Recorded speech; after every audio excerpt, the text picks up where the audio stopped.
Abraham గుడిసెలో ఉన్నాడు, గుర్రం కూడా లేదు ఆయనకి. భార్య చచ్చిపోతే పాతి పెట్టుకుంటా 6 అడుగుల భూమి లేదు ఆయనకి.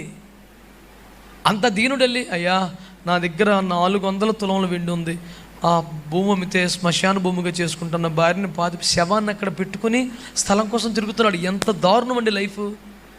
భార్య శవాన్ని వాకిట్లో పెట్టుకుని ఎక్కడ పాతి పెట్టాలని ఊరు అధికారుల దగ్గరికి వెళ్ళి నిలబడటం అంటే ఎంత దారుణం అండి. వాళ్ళు అంటారు లేచారు, మరి అయ్యా నీవు మా మధ్యలో మహారాజు అయి ఉంటివి, నీకు నచ్చింది తీసుకో.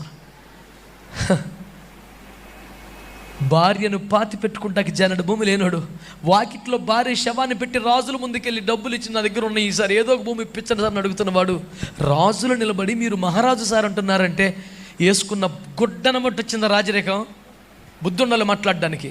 నివసిస్తున్న ఇల్లును బట్టి కనిపించిందా రాజరేఖం? బ్రతుకు సార్, రాజులాగా బతకాల.